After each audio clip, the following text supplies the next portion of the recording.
Et salut à tous, on se retrouve aujourd'hui pour faire un petit débrief sur la nouvelle saison d'Overwatch, la saison 9. Nous avons énormément de choses à dire et on va regarder ça tout de suite. Cette nouvelle mise à jour du coup, elle va apporter pas mal de choses. Nous avons un nouveau rang, au-delà de grande maîtrise, maintenant nous avons le rang virtuose qui va être certainement très compliqué à atteindre, sauf pour les personnes qui sont déjà grande maîtrise, parce que tout simplement vous êtes trop fort. Donc nous avons un nouvel événement, la crise cosmique, où nous avons le skin mythique de Moira avec pas mal de personnalisation. Pour une fois, contrairement à l'ancienne saison où nous avions pas beaucoup de personnalisation sur Orisa. Très intéressant. Ensuite, concernant du coup la mise à jour des parties compétitives, du coup tous les rangs ont été réinitialisés. Donc que vous étiez Diamant, Master, Grand Master, etc. Vous repartez de zéro. Après, normalement, vous avez évidemment un rôle qui va certainement être prédéfini, où ça va vous dire, vous allez certainement arriver à telle place. Il y a de nouveau les parties de placement qui sont de retour. Donc 10 parties gagnées ou perdues pour connaître votre rang, donc pas mal qu'ils aient remis ça. Alors l'ancien système était sympa, mais à mon sens, je trouve que les parties de placement sont plutôt cool. Concernant du coup les mises à jour de compétition ont été repensées, donc 5 victoires, 15 défaites, du coup maintenant c'est chaque partie vous avez une amélioration de vos statistiques, car ils ont changé ça, ils ont mis un modificateur qui fait que la progression est instantanée directement à votre partie, donc vous gagnez des points, vous montez, vous perdez des points, etc. Après, tout dépend de vos statistiques également. À voir comment ça va se situer. J'ai encore fait 0 enquête pour le moment, donc pour l'instant, on va voir comment ça se passe. J'ai vu encore personne faire, alors sur Twitch, YouTube, etc. J'ai pas encore vu comment ça fonctionnait, donc je m'y mettrai assez rapidement. Donc le nouveau rang virtuose qui est au-delà du grande maîtrise, à mon sens, virtuose en français, je trouve ça un peu moche. Après voilà, c'est mon avis et ça n'engage que moi. Je préfère en anglais où c'est le rang champion. Je trouve que c'est un peu plus gratifiant que virtuose. Nous avons également un écran de rencontre, donc ça veut dire que maintenant des personnes de rang bronze pourront jouer avec des rangs diamants. Évidemment, va falloir des nouvelles conditions et il faut 2 rangs d'écart. Donc un bronze peut jouer avec gold au maximum, mais cette personne gold peut jouer avec le diamant maximum. Donc ça veut dire que les 2 rangs, tous les rangs peuvent jouer ensemble un écart max. Donc c'est plutôt intéressant, c'est plutôt sympa. Donc à voir comment ça se déroule par la suite. Nous avons également du coup la mise à jour des icônes des rangs qui ont été refaits, retravaillés. Donc je vous mets une image dessus pour voir à quoi ils ressemblent maintenant. Ils sont plutôt intéressants, ils sont vraiment très sympas. Moi j'aime beaucoup le nouveau design, c'est vraiment cool. Au niveau des points de compétition, on passe désormais de 25 points à 10 points par victoire, sachant que il faut une victoire pour gagner 10 points. Donc je trouve que ça a grandement diminué. Donc avoir des armes en or ou la nouvelle rareté entre guillemets va être plus compliqué. 5 points pour les matchs nuls, contrairement à 10 si je dis pas de bêtises, je crois, pour les matchs nuls et 0 du coup pour les défaites, ce qui est normal. Donc la progression de compétition, donc les défis compétitifs qui conféraient des points de compétition supplémentaires à la fin de chaque saison étaient remplacés par un nouveau système de progression. Quand vous finissiez une saison, par exemple diamant, vous gagnez par exemple 750 points de compétition. Maintenant du coup ça sera 30 parties, vous obtenez 100 points supplémentaires. Ça veut dire qu'à chaque fin de saison vous ne gagnerez plus de points de compétition supplémentaires. C'est un peu dommage parce que c'est ce qui donnait quand même, c'est ce qui comblait pas mal le fait de pouvoir s'acheter des armes.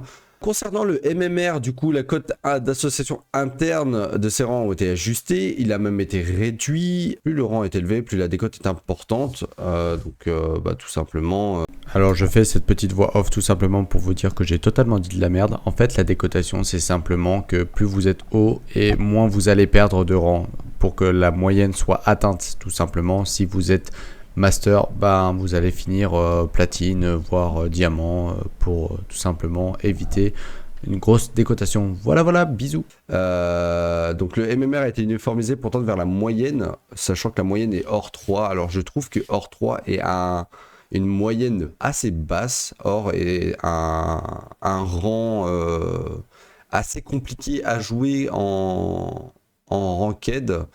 Si t'as pas les compétences et les capacités nécessaires, c'est compliqué de se sortir de l'or, mais pourquoi pas.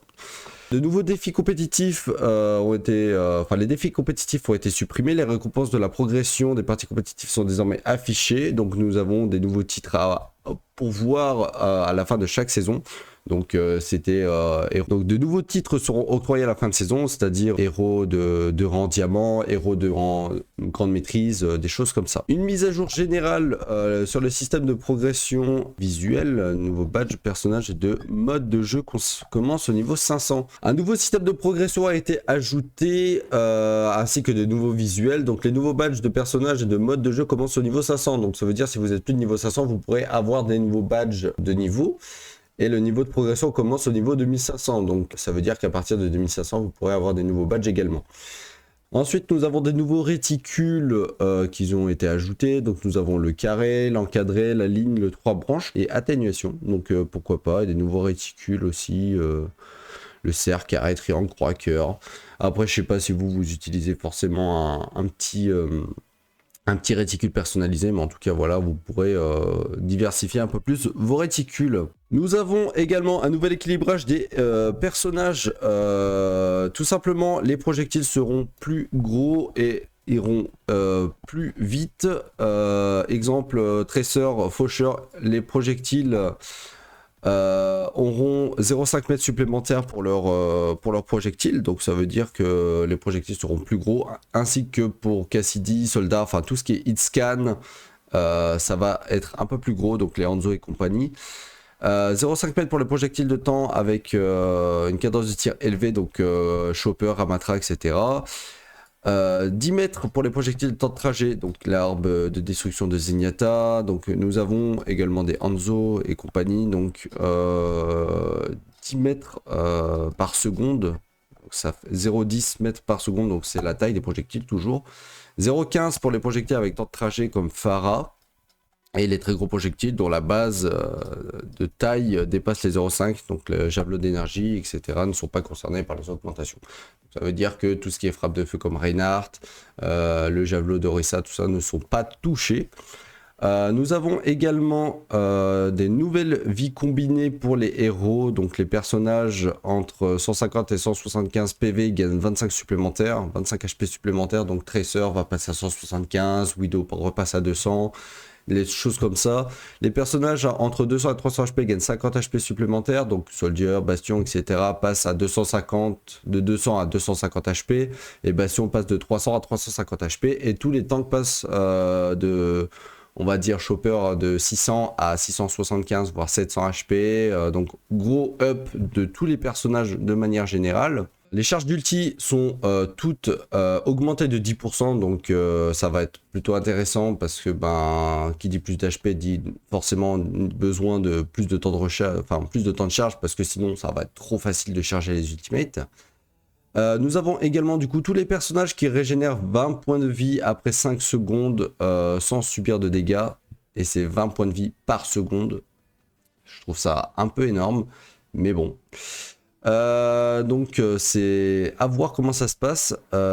Donc nous avons le passif de rôle soutien qui réduit désormais de moitié le délai avant régénération, donc 2,5 secondes. Ça veut dire que les supports, eux, au lieu d'attendre 5 secondes à son super de dégâts, passent à 2,5 secondes. C'était déjà pas trop mal. Le fait que tout le monde a un passif maintenant, pourquoi pas avoir. Donc là, nous arrivons sur un gros point, le passif du rôle dégâts. Donc nous avons le bonus de vitesse de rechargement octroyé en éliminant des adversaires a été supprimé. Du coup ils vont plus avoir de bonus de rechargement, donc dès qu'ils vont faire un kill ils vont recharger normalement. Le plus gros point, je pense que c'est celui-là, c'est lorsqu'on inflige des dégâts à une cible, on applique un effet de debuff de heal de 20% pendant 2 secondes. Pour moi, je trouve que c'est énorme. J'ai pu faire quelques parties et vraiment ce debuff est juste abusé. Les soutiens sont en PLS, vraiment. Et du coup le coup de mêlée passe de 30 à 40 points, donc je trouve que c'est énorme en fait. Genre vraiment les points du cake en fait sont juste abusés. C'est beaucoup trop fort. Concernant la partie technique des personnages, des héros de la ranked, on va s'arrêter là.